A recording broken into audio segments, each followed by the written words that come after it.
So welcome to our today's lecture. In today's lecture we will see what do we mean by conjugate of a complex number. आज हम देखेंगे conjugate of a complex number होता क्या है. Let z is equivalent to x plus iota times y be any complex number. ये कोई भी complex number मैं मान लेता हूँ. be any complex number. ये कोई भी complex number मैं मान लेता हूँ. Then the conjugate of this complex number, then conjugate of the complex number z is denoted by z ऊपर conjugate. इसको हम कहते हैं z conjugate and is defined as और हम इसको इस तरह डिफाइन करते हैं. डिफाइंड एज डिनोट तो इस तरह करते हैं, डिफाइन इस तरह करते हैं. z conjugate is equal to, अगर z है x plus iota times y, z conjugate आएगा x minus iota times y. z conjugate आएगा x minus iota times y. So अगर मेरे पास यहाँ पर कोई कॉम्प्लेक्स नंबर है, for example this is my z is equal to x plus iota times y, मतलब along x-axis it will be far away x units and along y-axis it will be far away y units. तो जो इसका conjugate आएगा that will be definitely a complex number as the reflection of this complex number. Z's conjugate is equal to x minus iota times y, है ना. अगर ऊपर से y units distance होगी तो नीचे से minus y units distance होगी. x coordinate तो ऐसे ही रहेगा, तो ये complex number आएगा x minus iota times y. I hope that you got me. What do we mean by the conjugate of a complex number? For example, मैं अगर आपसे कहूँगा कि मेरे पास एक complex number है z is equivalent to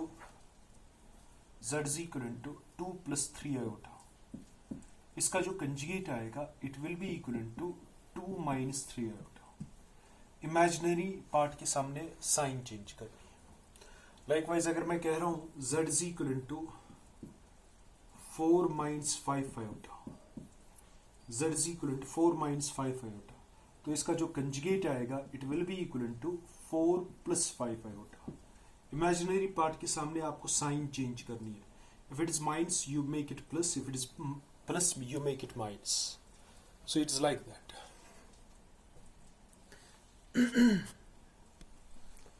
Likewise, if I will take the real number, for example, I will take z is equivalent to 4. Any real number is also a complex number because it can be fashioned in the form of a plus iota times b. 4 can be written as 4 plus 0 times iota. Then after what I will do, I want to find the conjugate of this complex number. The answer is pretty forward. You just reverse the sign before the imaginary part. So z conjugate it will be equivalent to 4 minus 0 times iota. 4 minus 0 times iota is again 4. So what was 4? 4 was a real number. जब मैंने इसका conjugate ले लिया, it's again 4. Means जो मेरे पास z conjugate आ गया, वो तो z के बराबर आ गया. So when this happens, when z is a real number, when z is real. So हम याद रखेंगे अगर मेरे पास कोई भी complex number होगा, but that will be a real number, तो उसका conjugate वापस वही real number आता है, वापस वही आता है. मैं कह रहा हूँ अगर मेरे पास z कोई भी रियल नंबर है तो इसका कंजुगेट वापस यही z ही आएगा. जैसा आपने ऊपर देखा मेरे पास z था, कोई भी कॉम्प्लेक्स नंबर था, जब मैंने इसका कंजुगेट ले लिया ये कॉम्प्लेक्स नंबर वापस नहीं आया, कोई और कॉम्प्लेक्स नंबर मिल गया. मगर जब मैं रियल नंबर लूंगा उसका मैं कंजुगेट ढूंढूंगा. कंजुगेट ढूंढने के बाद वो वही रियल नंबर वापस आएगा. ठीक है. सो ये मेरे कहने का मतलब. Likewise, ये मैं प्रूव भी कर सकता हूँ, आप देख लीजिए. I will take any complex number z is equivalent to x plus iota times y. What is the real part of z? Sorry, z is equivalent to x plus iota times y. What is the real part of z? Real part of z is x and imaginary part of z is equivalent to y. तो अगर मैं कह रहा हूं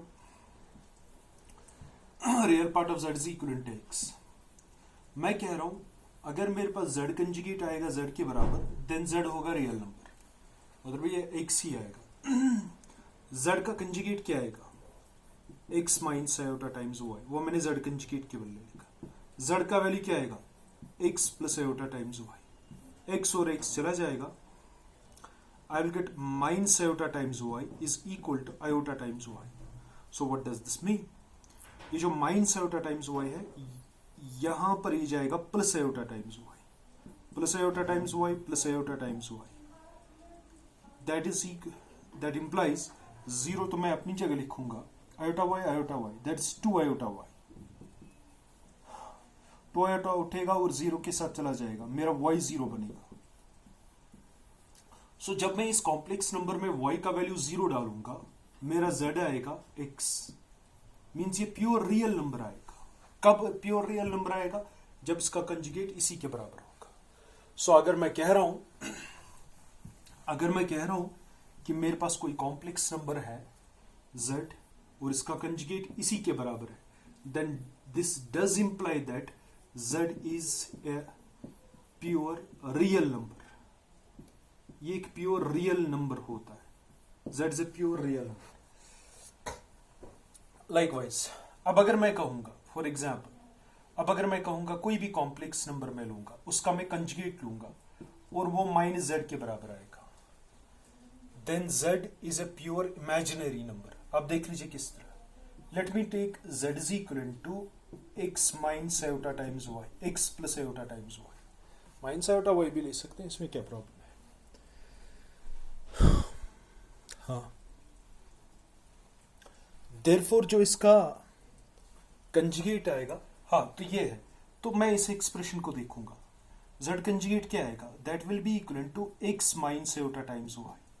minus अपनी जगह z के बदले लिखना है मुझे x plus iota times y, और आपके पास आएगा x minus iota times y is equal to minus x plus minus is minus iota times y. Minus iota y will go. I will get x is equal to minus x. Minus x उठेगा, इधर जाएगा, बनेगा x plus x, वो तो 2x बनेगा, और on the right 0 बनेगा. तो इसका मतलब ये हुआ जो मेरा x था 2 उठेगा और 0 के साथ चला जाएगा, x बनेगा 0. जब x बनेगा 0, इस कॉम्प्लेक्स नंबर का होगा क्या? इस कॉम्प्लेक्स नंबर का होगा क्या? ये जो आपके पास z है एक 0 बनेगा. This will B iota times y. This will be iota times y. So in this case, your z is equal to iota times y, means z is a pure imaginary number. Implies z is a pure imaginary number. Very good. देख लीजिए मिसाल के तौर पर, मैं अगर आपसे कहूंगा you take any pure imaginary number.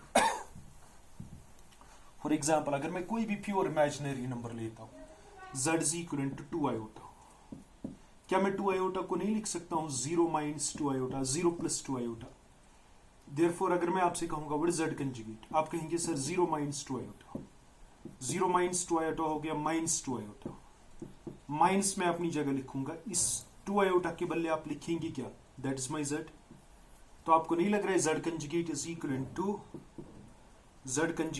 Equal to minus times z? मगर ये कब हुआ? जब मैंने z लिया था प्योर इमेजिनरी नंबर. तो ये मेरे कहने का मतलब है. वन मोर प्रॉपर्टी, सो आप याद रखेंगे कि अगर आपके पास z कंजुगेट होगा बराबर माइनस z के, implies z is a pure imaginary number. ठीक है. उसके बाद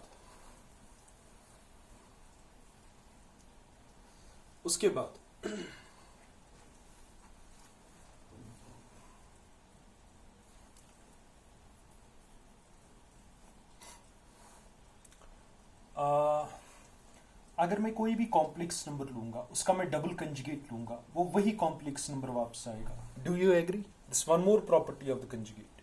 for example, you just take z is equivalent to x plus iota times y. What is its conjugate? Its conjugate is x minus iota times y. ठीक है, take its conjugate. अब इसका conjugate हम लेते हैं. z कंजुगेट जो है इसका कंजुगेट ले लो तो वो आएगा z डबल कंजुगेट. अब अगर z कंजुगेट है x minus iota times y, इसका कंजुगेट क्या आएगा? वो आएगा ना x plus iota times y. What is my x plus iota times y? That is z. आपको नहीं लग रहा है z double conjugate is z? सो आप ये प्रॉपर्टी याद रखेंगे. Double conjugate of a complex number is complex number itself. These things are very straightforward. Likewise, ये property for any two complex numbers, अगर मैं कोई भी दो complex numbers लूंगा z1, z2 belonging to the set of complex numbers, आपके पास जो है ना z1 into z2, इसका अगर मैं कंजुगेट लूंगा it will be equivalent to z1 conjugate multiplied by z2 conjugate. This will be equal. देखो इसका प्रूफ तो बहुत इजी है. You just take z1 is equal to x1 plus iota times y. You just take z2 is equal to x2 plus iota times y. अब आप देखो z1 into z2 कितना आएगा? वो आएगा x1 plus iota times y1 multiplied by x2 plus iota times y2. This is further equivalent. आप पहले x1 से मल्टीप्लाई करो, आएगा x1 x2 plus iota times x1 y2 plus iota y1 into x2, वो आएगा iota times x2 y1. Iota iota is iota square, वो तो -1 बनेगा, मैं यहां पर लिखूंगा iota iota is iota square. Iota square is -1, आएगा y1 y2. So this is further equivalent to x1 x2 minus y1 y2 मैं इसके साथ लिखूंगा. फिर मैं इन दोनों में से आयोटा को कॉमन निकालूंगा. मैंने कॉमन निकाला तो बचेगा x1 y2 plus x2 y1. ये आ गया आपके पास z1 z2. फिर आप z1 इंटू z2 का कंजुगेट ले लो. देखो ये इसका रियल पार्ट है, ये इसका इमेजिनरी पार्ट है. इसके सामने साइन चेंज करो, आएगा x1 x2 minus y1 y2. Imaginary part के सामने साइन चेंज करनी है, आएगा iota times x1 y2 plus x2 y1. This is z1 z2 का कंजुगेट. अब आप ये वेरीफाई करो, पहले z1 का कंजुगेट, फिर z2 का कंजुगेट, फिर इनको मल्टीप्लाई करेंगे. वो हम देखेंगे कितना आएगा. ये मेरे पास z1 है, ये मेरे पास z2 है. मैं z1 कंजुगेट और z2 कंजुगेट को लूंगा, वो यही आना चाहिए जो z1 z2 का कंजुगेट आ गया. z1 कंजुगेट आएगा x1 minus iota times y1. z2 conjugate आएगा x2 minus iota times y2. This is equal to, अगर x1 से मैं मल्टीप्लाई करूंगा आएगा x1 x2 minus iota times x1 y2. फिर माइनस आयोटा y1 से मैं मल्टीप्लाई करूंगा, आयोटा अपनी जगह y1 x2 means x2 y1. Minus minus is plus, iota iota is iota square, that is -1, तो आएगा -1. फिर आएगा y1 y2. फिर इसको थोड़ा सा सिंप्लीफाई कीजिए, x1 x2 minus y1 y2, x1 x2 minus y1 y2. फिर आप माइनस आयोटा को इन दोनों में से कॉमन निकालो. मैंने निकाला तो अंदर बचेगा x1 y2 plus x2 y1. आप देखो यही आ गया कि नहीं? यही आ गया कि नहीं? यही है ना हमारे पास. ये दो चीजें आप कंपेयर करो, x1 x2 minus y1 y2, x1 x2 minus y1 y2, minus minus iota iota, फिर x1 y2 x1 y2 plus plus x2 y1 x2 y1, तो सेम आ रहा है. तो इसका मतलब जो z1 z2 का कंजुगेट है उसका वैल्यू वही आ रहा है जो z1 z2 का होल कंजुगेट है. मींस ये आ रहा है हमारे पास z1 मल्टीप्लाइड बाई z2 का conjugate is equal to z1 conjugate multiplied by z2 conjugate. So ये मैं कह रहा हूं उसके बाद लाइकवाइज हमारे पास और एक रिजल्ट है on the similar lines z1 divided by z2 का whole conjugate is equal to z1 conjugate divided by z2 conjugate. इसको भी हम वेरीफाई कर सकते हैं but it will take time, but you just remember it. Likewise अगर मैं दो कॉम्प्लेक्स नंबर्स लूंगा z1 और z2, उनको मैं ऐड करूंगा, फिर लूंगा conjugate, that will be equal to z1 conjugate plus z2 conjugate. और अगर बीच में माइनस होगा तो माइनस के वक्त भी ये रूल काम करेगा। हो गया इतना। उसके बाद कोई भी स्केलर हो, scalar means lambda times a complex number, मैं लैम्डा से एक कॉम्प्लेक्स नंबर को मल्टीप्लाई कर रहा हूं फिर कंजुगेट ले रहा हूं, दिस इज इक्विवेलेंट। तो आप ऐसे भी कर सकते हो, लैम्डा बाहर लिखो पहले कंजुगेट लिखो कॉम्प्लेक्स नंबर का। So these things are very obvious. And one more, this is very important, अगर मैं मॉड z का स्क्वायर लूंगा, अगर मैं कोई भी कॉम्प्लेक्स नंबर लूंगा फिर उसका मॉड फिर स्क्वायर करूंगा, that will be equivalent to z multiplied by z conjugate, that will be equivalent to z multiplied by z conjugate. So इसको मैं आपके सामने प्रूव भी करूंगा। For example let z is equivalent to x plus iota times y, implies आपको पता है mod z कितना आता है, mod z is equivalent to under root of x का स्क्वायर प्लस y का स्क्वायर। ये मेरे पास मॉड z है। अब z multiplied by z conjugate आप करो, z multiplied by z conjugate, my z is x plus iota times y, my z conjugate is x minus iota times y, my z conjugate is x minus iota times y। अब हम इनको multiply करते हैं, ये बन गया a plus b into a minus b, that's a square minus b square minus iota y का whole square. x square तो ऐसे ही आएगा, iota square is -1 minus minus is plus, तो आएगा y square. So this is further equal to, मैं नहीं लिख सकता हूं इसको square root of x square plus y square का होल स्क्वायर, बिकॉज स्क्वायर और रूट कैंसिल हो जाएगा। मगर ये जो under root of x square plus y square है, दैट्स माई मॉड z, आएगा मॉड z, ऊपर है स्क्वायर। तो आपने ये देखा कि जो मेरे पास z multiplied by z conjugate है, this is equal to mod z square. Very important identity, z multiplied by z conjugate is equal to mod z का होल स्क्वायर। नाउ मिसलिनियस में से मैं अब कुछ एक्सरसाइज आपको दिखाता हूं कि जो मैंने नहीं दिखाई थी, बिकॉज थोड़ा सा conjugate of a complex number रह गया था।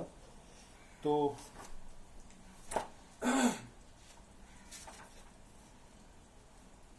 देखो भाई, क्वेश्चन नंबर 17 मैंने कहा था, question number 17,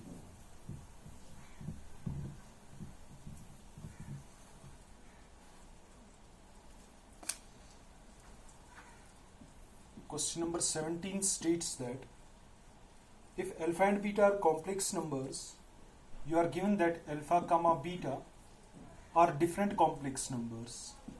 They are different complex numbers such that mod of beta is equal to 1. Then we have to find the value of, हमें इसका वैल्यू ढूंढना है, beta minus alpha divided by 1 minus alpha conjugate beta. I have to find the value of this thing. So how I will find, आप देख लीजिए, I will consider this thing, mod of beta minus alpha divided by 1 minus alpha conjugate beta का whole square. ये मैं नहीं, इसका square consider मैं करूंगा। और आपने अभी एक आइडेंटिटी पढ़ी, mod z square is equal to z multiplied by z conjugate. अभी mod z नहीं है, अभी mod ऑफ z के बदले ये सारा है, beta minus alpha divide by 1 minus alpha conjugate beta. This is further equal to, क्या मैं इसको नहीं लिख सकता हूं by the virtue of this identity, beta minus alpha divide by 1 minus alpha conjugate beta into यही beta minus alpha whole divide by 1 minus alpha conjugate beta का whole conjugate. ये बन गया z multiplied by z conjugate by the virtue of this identity. So this is further equivalent to ये बन गया मेरे पास beta minus alpha whole divide by 1 minus alpha conjugate beta. ये conjugate of the quotient of the two complex numbers, ये तो आपने पढ़ा था, अभी मैंने आपको पढ़ाया। अगर मेरे पास z1 बाई z2 होगा, वो न्यूमरेटर को अलग से कंजुगेट लगेगा, डिनोमिनेटर को अलग से कंजुगेट लगेगा। सो मैं न्यूमरेटर को बीटा माइनस अल्फा को अलग से कंजुगेट लगाऊंगा, whole divide by 1 minus alpha conjugate beta को अलग से कंजुगेट लगाऊंगा।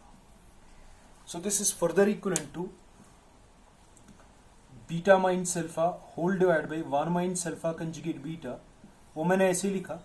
अब conjugate of the difference of the two complex numbers वो अलग अलग से लगेगा, आएगा beta conjugate minus alpha conjugate whole divide by 1 का कंजुगेट तो 1 ही आएगा, because conjugate of a real number is real number itself. फिर अल्फा कंजुगेट, हाँ माइनस, फिर अल्फा कंजुगेट बीटा को अलग से कंजुगेट लगेगा, अलग से कंजुगेट लगेगा। So this is equal to beta minus alpha whole upon 1 minus alpha conjugate beta. So this is beta conjugate minus alpha conjugate whole divide by 1 minus alpha को, alpha conjugate को conjugate लगेगा, बनेगा alpha double conjugate, वो तो alpha आएगा। फिर beta को अलग से कंजुगेट लगेगा, वो तो बीटा कंजुगेट आएगा। Very good. सो अभी तक हम यहां पर, मैं ऊपर अब लिख देता हूं, और आप याद रखो कि मॉड ऑफ बीटा दिया है 1 के बराबर। अभी मैं न्यूमरेटर को अलग से मल्टीप्लाई करता हूं, डिनोमिनेटर को अलग से मल्टीप्लाई करता हूं। देख लीजिए, बीटा इंटू बीटा कंजुगेट आएगा, ऊपर आएगा beta into beta conjugate, beta into beta conjugate. फिर आएगा minus beta into alpha conjugate, फिर माइनस अल्फा से मल्टीप्लाई करेंगे, बनेगा minus alpha beta conjugate, minus minus is plus, बनेगा alpha multiplied by alpha conjugate. ये मैंने ऊपर मल्टीप्लाई कर दिया। अब मैं नीचे मल्टीप्लाई करता हूं, पहले 1 से मल्टीप्लाई होगा, 1 into 1 is 1, 1 into 1 is 1, minus 1 into alpha beta conjugate is alpha beta conjugate. अब अल्फा कंजुगेट बीटा से मल्टीप्लाई होगा, आएगा alpha conjugate beta into 1, that is alpha conjugate beta, और सामने माइनस थी वो तो ऐसी रहेगी, प्लस माइनस इज माइनस, फिर minus minus plus, alpha conjugate beta into alpha beta conjugate, alpha conjugate beta into alpha beta conjugate. अभी हम यहां तक पहुंचे। क्या हमने ये नहीं पढ़ा? अब ये आइडेंटिटी फिर से यूज होगी, z multiplied by z conjugate is equal to mod z square. तो इसका मतलब बीटा इंटू बीटा कंजुगेट आएगा ना mod beta square, by the virtue of this identity आएगा mod beta square minus beta alpha conjugate minus alpha beta conjugate. Alpha alpha conjugate नहीं आएगा, mod alpha square by the virtue of this identity whole upon 1 minus alpha beta conjugate minus alpha conjugate beta. अब आएगा alpha conjugate into alpha, वो हो गया mod alpha square, beta into beta conjugate वो हो गया mod beta square by the virtue of this identity. Now we know that mod beta तो आपके पास दिया था, mod beta is equal to 1, वो तो दिया था, तो जहां जहां पर मैं मॉड बीटा देखूंगा उसके बदले में 1 लिखूंगा। So this will be equal to 1 ऊपर स्क्वायर वो तो 1 ही बनेगा, minus beta alpha conjugate minus alpha beta conjugate plus magnitude of alpha square whole upon 1 minus alpha beta conjugate minus alpha conjugate beta, mod beta square is 1, 1 into mod alpha square is mod alpha square. तो जो numerator है वही denominator भी है, 1 minus alpha beta conjugate, 1 minus alpha beta conjugate minus beta alpha conjugate minus beta alpha conjugate plus mod alpha square plus mod alpha square. तो same quantity को मैं अपने आप से डिवाइड कर रहा हूं, तो आपको नहीं लग रहा है इसका वैल्यू 1 आएगा? तो जो हमने उस क्वांटिटी का वैल्यू ढूंढना था that is equal to 1। So rest of the questions please do from the exercise, please उनको आप करो फ्रॉम एक्सरसाइज से। तो बाकी मुझे लगता है that is very straightforward. तो this completes your complex numbers. और उसके बाद मैं थोड़ा सा क्वाड्रेटिक इक्वेशंस आपको बताता हूँ in the next lecture. Thank you very much.